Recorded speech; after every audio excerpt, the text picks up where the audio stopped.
Well, guys, it's come to the end of the day, and I'm almost ready to go to bed. So let's read the word. Why not, right? I think we might be in Romans 7. So let's go on with it and see what we can find out here. Romans 7 says, Know ye not, brethren, know ye not, brethren, how that the law hath dominion over a man as long as he live? For the woman which hath a husband is bound by the law to her husband, long as he live. But if the husband be dead, she is loosed from the law of the husband. She is loosed from the command of the husband. So then, if while her husband live, she is married to another man, she should be called an adulteress. But if her husband is dead, she is free from the law, from what her husband told her to do. She's free from it because he did. So that she is no longer an adulteress because the husband is dead. Did you get that? It's kind of a long explanation. Let's read it over. It says, um, Know ye, brethren, how the law have dominion over a man as long as he live. Now it says, For the woman which has a husband is bound by the law to her husband as long as he live. They are one, they are married, so they obey each other, they covenant. Then it says, But if the husband die, she is free from the law, so that she is no adulteress, though she be married to another man.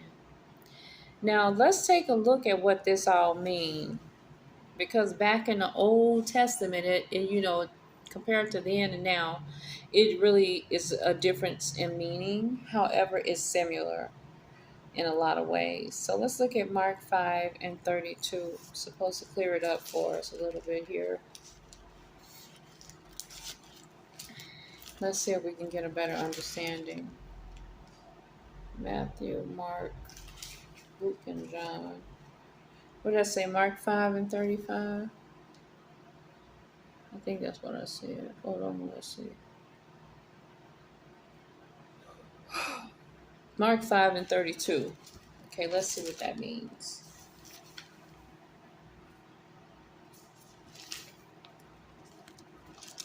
Mark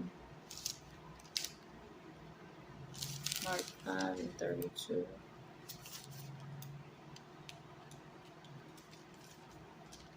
It says, And he looked round about to see her that had done this thing. I don't know what that means. But the woman, fearing and trembling, knowing what was done in her, came and fell down before him and told him all the truth. And he said unto her, Daughter, thy faith hath made thee whole. Go in peace, and be whole of thy plague. So somehow they had a plague here. This may not be the right referral. Hold on, let me just take it out. I'm gonna need some light. Hold on, guys. I hope that's not too bright.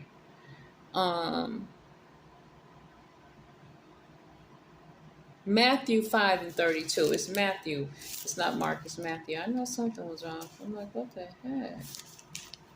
It's Matthew 5 and 32. Does light make so much of a difference, right? It says, Jesus and divorce.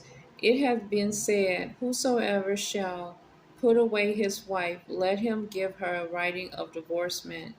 But I say unto you, that whosoever shall put away his wife, saving for the cause of fornication, causes her to commit adultery, and whosoever shall marry her that is divorced committed adultery.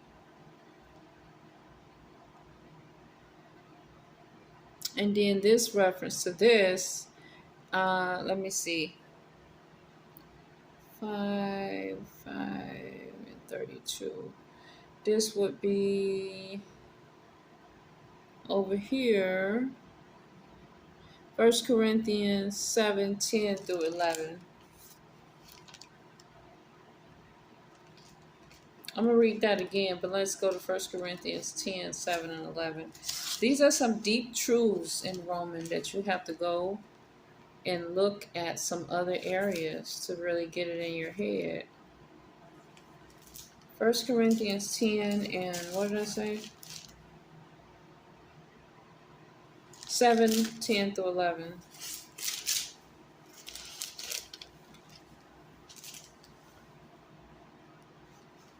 The regulation of marriage among Gentile believers. It says, "And unto the married I command, yet not I be the Lord, let not the wife depart from her husband. But, and if she depart, let her remain married or be reconciled to her husband, and let not the husband put away his wife." Okay, and this regarding the matter of divorce. Adultery. But let me see here. What did I read? Let's go here. Not to wife, not to marry. Okay, so let's go down here. It says sexual purity is one of God's most precious gifts. Sex goes beyond mere biology or physiology and encompasses the totality of one's humanity. So Paul is not being prudish in his instructions. Rather, he is attempting to lift the wonderful gift of God above the cultural standard that what is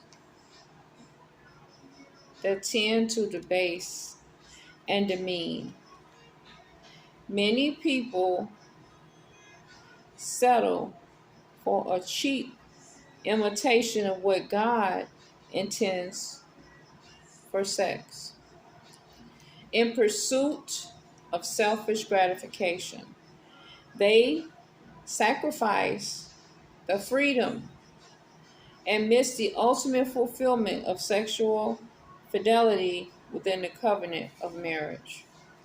Okay, I'm sorry I'm reading so trappy, but I went and got my eyes fixed today. They were dilated and stuff, and so I really need to just take a break off reading today. My eyes are all messed up. I went to the ophthalmologist, and they were putting a bunch of different things in my eyes to see what's going on with the nerves. I have some nerves in one of my eyes that's really damaged. So I just have to be careful. So it comes from my blood pressure medications. I have to order a machine to check my blood pressure. If you overtake your medicines, it'll damage your eyes. If you don't know what your readings are, you shouldn't just be taking them just to take them. You must take a very small amount. Medications can damage your vision. It can damage certain things depending on what you're taking. But keep taking your medicine. I'm not saying get off your medicines. So anyway, we're in Romans 7. I'm going to take a break, guys, and just get me some rest today because my eyes are kind of messed up and I can't see really well with the light and all going on. So have a good evening. We'll start back on Romans 7 again tomorrow because we need to understand what the differentiation between adultery and marriage and then being with God and tapping around with the world, with things that you're doing in the world, like your little sins or your little things you like to do. That's sort of like playing adultery from God, because He says that He's a jealous God and He wants your attention for Him and your love and affection for Him. But you're playing around with these little things in the world. Okay, guys, I'll talk to you again tomorrow. Have a good night.